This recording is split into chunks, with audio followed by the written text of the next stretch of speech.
My brother tried to take everything. I was standing in the elevator of a downtown Toronto office building holding a cardboard coffee cup I hadn't even opened yet. My hands weren't shaking. That surprised me. I thought they would be. I'd been awake since 4. Not anxious awake, just stunned sleeping. The kind of awake where your body already knows what the day is going to cost you before your brain catches up. I'd stood at the kitchen window in my apartment on Dundas West and watched the city go gray before it went gold. And I thought about my dad. About the last time I visited him at the house in Brampton. He'd been sitting at the kitchen table with a mug of red rose tea going cold in front of him, and he'd looked up at me with this expression that I didn't understand until much later. He looked relieved to see me. I should start from the beginning, or close to it. My name isn't important. What's important is that I'm the younger one. That's always been the only thing about me that mattered to my brother. That I came second. He's 6 years older. And from the time I was old enough to understand the word responsibility, he made it clear he thought the family was his to run. When our mom was sick, he was the one who coordinated her care, which really meant he made decisions and told everyone else what they were. When she passed, he was the one who handled the estate, which really meant he kept most of it. I was 22. I didn't know to fight back. I didn't even know there was a fight happening. His name is Rourke. He works in financial services in Mississauga, which is the kind of detail that matters later. He's charming in a way that you only notice is calculated after the fact. He sends birthday texts 2 days late and acts like it's endearing. He makes a lot of money and talks about it sideways. The references to the cottage and the truck and the ski trips. His wife left him 4 years ago and he told everyone she couldn't handle his ambition. I stayed quiet when he said that. I stayed quiet about a lot of things. Our dad had a stroke in the spring. Not catastrophic. He recovered most of his speech. His mobility was okay with a cane. But it scared him, and it scared him. He'd just turned 71. He'd lived alone in the Brampton house for 8 years by then, after my mom passed. Rourke and I had a conversation, the last real one we'd have for a long time, and we agreed someone needed to step in, help him with appointments, finances, the house. Rourke said he'd handle the paperwork, power of attorney, estate planning updates, all of it. I should have asked more questions. I know that now. At the time, I just felt grateful someone was being practical because I was the one who was scared. What I didn't know was that Rourke filed a sweeping power of attorney that gave him control over everything, banking, property, health decisions. And then, quietly, he started using it. My dad called me in October, about 6 months after the stroke. We talked about hockey, about the neighbor's new dog, about whether he should repaint the deck. Normal things. And then at the end he said, almost like he was embarrassed, "Did you know Rourke has been taking a management fee?" I said, "A what?" "For handling things." He says it's standard. I didn't sleep that night either. I started driving out to Brampton every weekend. My dad would have tea ready, and we'd sit at that kitchen table, and I'd ask careful questions, and he'd give careful answers, and I understood slowly that he was embarrassed, and that made everything harder. He'd trusted Rourke. He still wanted to, and I was his daughter, asking him to admit that maybe he shouldn't. What I pieced together over months was this. Rourke had been paying himself $3,500 a month from our dad's accounts as a management and coordination fee. He'd also billed the estate for a renovation on the house, $22,000, that had mostly been work on the detached garage that Rourke then used for storage for his own business. He transferred a significant chunk of GIC funds our dad didn't know were liquid, into a joint account that our dad thought was for household expenses. My dad, sitting at his kitchen table, said, "I thought that's what family does." I had to look out the window for a minute before I could answer him. Here's the thing people don't understand about this kind of situation. There's no dramatic moment of revelation. Nobody hands you a folder full of evidence. You just start noticing that things don't add up, and you start writing things down, and you start feeling crazy because you love this person. And the alternative to feeling crazy is accepting that he's actually doing this. I had a notebook. I kept it in my car so Rourke wouldn't see it if he came by the house.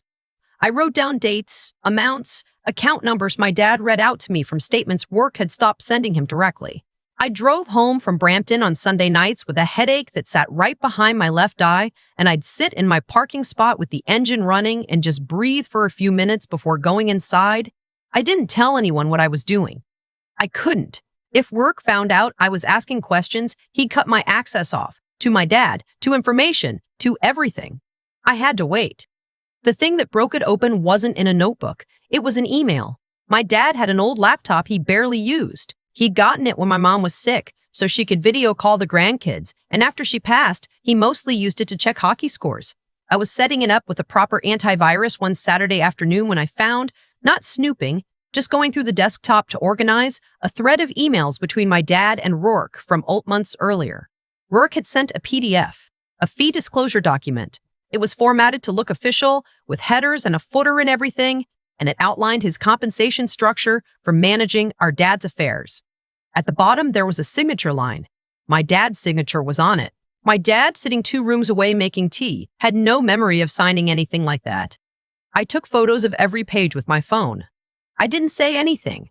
I finished setting up the laptop. I had tea, I helped my dad with a crossword, and I drove home. I sat in my apartment and I looked at those photos for a long time. Then I called the Ontario Securities Commission tip line, and then I called a lawyer. The lawyer's name I'll tell you because she matters. Her name is Deirdre, and she is the kind of person who writes things down in a way that makes you feel like the world has corners and edges again. She works out of a small firm on Bloor Street, not far from the annex.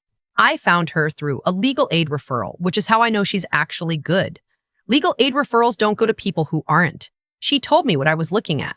Under the Substitute Decisions Act in Ontario, what Rourke had done, billing an estate without proper disclosure, forging or obtaining a signature under misleading circumstances, wasn't just a family matter, it was potentially fraud. It was a breach of fiduciary duty. It was, depending on the evidence, a criminal matter.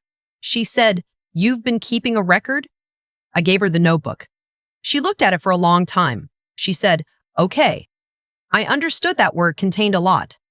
The meeting at the estate lawyer's office was scheduled for a Thursday in February. My dad had been told it was to update his will and review the power of attorney documentation. Both true, in a sense. Rohr had arranged it because he was the one arranging everything. He didn't know Deirdre had been appointed to attend as my father's independent legal counsel. He didn't know that the Ontario Provincial Police Financial Crimes Unit had been briefed. He didn't know that I knew anything. I took the subway downtown that morning. I was supposed to be there at 10. I got off at St. Later. Andrew Station at 9:15 and I walked up to the street, and it was one of those February mornings that Toronto does, where the sun is absolutely brilliant and the cold feels almost like it means something. I was standing outside on Wellington Street, waiting for the light, when I noticed a man beside me struggling with the curb. He was older, maybe late 70s, and he had a cane, and the wheel of his rollerboard suitcase had caught in the gap between the curb and the pavement. He was trying to yank it free without losing his balance, and I could see that he wasn't going to manage it. I reached down and pulled the suitcase free. He looked at me. He had a weathered face and very clear gray eyes, and he said, "Thank you. I've been fighting that thing since King Street." I laughed. Actually laughed, which surprised me given the day. I said, "Are you headed somewhere?" He named the building I was going to. I looked at him. He said, "3rd floor. I have a meeting with an estate firm." I said, "So do I." We walked the half block together. He had a slight limp, and I slowed down without thinking about it. And he told me he used to walk this neighborhood every day for 20 years, knew every crack in every sidewalk, hadn't been downtown in a while. He had the easy chalking manner of someone who'd spent a career being precise and was now allowing himself to be approximate. He asked what brought me in on a cold Thursday, and I said, "Family business," and he nodded like that explained everything, which I suppose it does. In the lobby, I held the elevator. He stepped in and said, "3rd floor as well?" I nodded. He looked at me. "You look like someone waiting to exhale." I said, "That's pretty accurate." He smiled and said, "I've seen a lot of those meetings. For what it's worth, the person who prepares usually wins." I didn't know what to say to that. The elevator doors opened. The reception area was beige and quiet, with the particular silence of a place that manages other people's grief for a living. Rourke was already there. He was in his good coat, and he had the relaxed posture of someone who expected to be in charge of the room. When I walked in, he looked at me with that expression he has, not quite a smile, not quite a warning. Then he saw the man behind me. I watched it happen. I've thought about it many times since. Rourke's face didn't go pale exactly. It did something more specific than that. The confidence drained out of it, like water out of a bathtub, fast and then faster. and what was left was a very naked look that I'd never seen on him before. I didn't know yet why. The man behind me said pleasantly, "Good morning." Rourke said nothing. Deirdre was already in the meeting room when we were shown in. She had her files organized and her expression neutral in the way of someone holding something steady. My dad was there too, in his good sweater, looking small in the big chair and grateful to see me. I sat beside him. Rourke sat across from me. The man with the cane was introduced. His name was Douglas Theriault. He was a retired judge, Ontario Superior Court of Justice, 22 years on the bench, with the last 6 years of his career focused specifically on estates and trusts litigation. He'd had a stroke of his own 14 months ago, which is why the cane. After he retired, he joined the board of a legal advocacy organization that provided oversight support in contested estate matters. He was there, Deirdre explained quietly, as an observer and advisor, to ensure that my father's interests were protected and that the process was conducted properly. I looked to my brother. His jaw was doing something complicated. What happened next took 4 hours, and I'll compress it because the legal details are genuinely boring, and also because some of it is still before the courts. The short version is, Deirdre presented the documentation I'd collected alongside formal account statements that had been subpoenaed. A forensic accountant she'd retained had gone through everything. The total amount Rourke had directed from my father's accounts, through the management fee, the garage renovation billing, and the GIC transfers, was $187,000, not $48,000, not a rounding error, $187,000.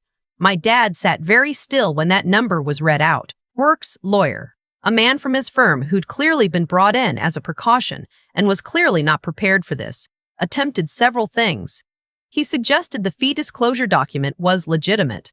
Deirdre produced a handwriting analysis that raised serious questions about the signature. He suggested the transfers were a family arrangement my father had consented to. My father, in his careful, quiet way, said he had not. He suggested that everything could be resolved informally. Douglas Theriault, who had been sitting slightly back from the table and saying very little, said at that point, "I've sat on this side of the table for a long time. Informal resolutions in circumstances like these typically benefit one party. I'd recommend your client consider that carefully." Rourke's lawyer asked for a break. During the break, I sat with my dad in the hallway and he held his tea. They brought tea. I don't know why that detail stays with me, but it does. And he said, "I should have listened to you sooner." I said, "You didn't know." He said, "I think I did. I just didn't want to." That's the truest thing anyone said all day. When Rourke's lawyer came back, he indicated that his client was prepared to cooperate with a full accounting and repayment. The power of attorney was formally revoked in that room, with Deirdre appointed as interim substitute decision-maker pending a review. 2 officers from the OPP Financial Crimes Unit were waiting downstairs. They came up at 4 o'clock. I had stepped out to get my dad another tea when I heard Rourke's voice in the hallway. Not words, just the sound of it, higher than usual. I stood there for a moment. Then I kept walking. My dad and I drove back to Brampton together. He lives in the house still. I go out most Sundays now. We have tea and we do crosswords, and sometimes we watch the game, and the dog from next door has gotten used to me and sits at the back door hoping for attention. Rourke's case went before a judge 8 months later. He was convicted of fraud over $5,000 under the Criminal Code of Canada and breach of fiduciary duty under Ontario civil law. He was ordered to repay the full $187,000 plus legal costs. He received a conditional sentence with strict terms, house arrest, reporting conditions, a prohibition from acting in any financial capacity for others. His lawyer argued for leniency given his prior clean record. Douglas Theriault was not the presiding judge at that hearing, but he wrote a letter at Deirdre's request that was entered into the record. I haven't read it. Deirdre told me it said what needed to be said. There's something that happened in the parking garage afterward, after the sentencing, that I haven't told many people. I was walking to my car, and I ran into one of the junior staff from the estate firm, a woman who'd been in the original meeting. She said she was sorry for what I'd been through, and I thanked her. And then she said something that surprised me. She said, "You know, Mr. Theriault asked about your case specifically. After that morning, I mean. He asked to be kept informed." I said I didn't know that. She said, "He said you reminded him of his daughter." I drove home on the 401 in the kind of traffic that should have been maddening and wasn't. The city came up around me, all glass and concrete and salt gray slush on the shoulder, and I thought about my dad saying, I think I did. I just didn't want to. And I thought about a man with a cane and a rollerboard suitcase who got on the right elevator at the right moment and who maybe changed everything. I don't believe in coincidences, but I've started to believe that if you do the quiet, unglamorous work, the notebooks, the questions, the drive out to Brampton on Sunday nights when you're tired and scared and nobody knows what you're doing, something eventually lines up. Not fate, not karma, whatever that means. Just the math of preparation meeting the one morning the numbers finally fall right. My dad sent me a card at Christmas. He's not a card-sending person. He's a phone call person, a handshake person. But there was an envelope on my kitchen table when I came home from work in December, and inside was a card that had a cardinal on the front, my mom's favorite bird, and inside he'd written in his careful, slow hand, "Thank you for not giving up on me." I put it on the refrigerator, and I've left it there. Some things you just leave where you can see them. People ask me sometimes if I think what happened to Rourke was fair. I never quite know how to answer that. Not because I'm uncertain, but because the question assumes fairness is something that arrives from the outside, some force that steps in and corrects the balance. That's not what I saw happen. What I saw was much slower and much less dramatic than that, and in some ways much more satisfying. Rourke made choices. He made them over months, carefully, in the language of paperwork and process, and the margins of my father's trust. He assumed that the quiet person, the one who drove out to Brampton on Sundays and made tea and asked careful questions, wasn't paying attention. That's the thing about people who operate through entitlement. They mistake gentleness for weakness. They see someone who doesn't argue and conclude that no one is watching. I was watching. I was writing things down in a notebook I kept in my car. That's not karma. That's not the universe intervening. That's just what happens when one person does the unglamorous work and another person gets lazy inside their own impunity. Rourke didn't lose because some external force decided to correct the scales. He lost because he stopped being careful, and I never did. I think about Douglas Theriault sometimes. A retired judge with a cane and a rollerboard suitcase, fighting with a curb on Wellington Street at 9 in the morning. I helped him because it was the obvious thing to do, not because I expected anything. Not because I was calculating. I was too exhausted and too focused on what was waiting upstairs to think about anything except putting one foot in front of the other. And yet that small, unremarkable moment, 30 seconds on a sidewalk, changed the entire shape of what followed. I don't think that's magic. I think that's what happens when you move through the world with your eyes open and your hands available. You notice the person struggling with the curb. You slow down. And occasionally, not always, not even often, but occasionally, the person you helped turns out to be someone who changes everything. My dad has a card on his refrigerator too now. I gave it to him at Thanksgiving after the sentencing. It said something small and true, the way the best cards do. He called me that evening and didn't say much, just that he'd read it a few times. That's the thing I keep coming back to. Not the courtroom, not the forensic accountant's report, or the number $187,000, or the sound of Rourke's voice in that hallway, higher than I'd ever heard it. What I keep coming back to is my dad at his kitchen table saying, I think I did. I just didn't want to. Because that's the real cost of what Rourke did. Not the money, though the money mattered enormously. It's that he took something from my dad that had nothing to do with bank accounts. He took the comfortable story a father tells himself about his son. I think integrity is less about the big moments than people want it to be. It's the notebook in the car. It's the Sunday drives when you're tired. It's asking the careful question one more time, even when the answer is hard to hear. Most of the time, it doesn't feel like courage. It just feels like showing up. But it compounds. Quietly, invisibly, it compounds. And one February morning on a Toronto sidewalk, it was enough.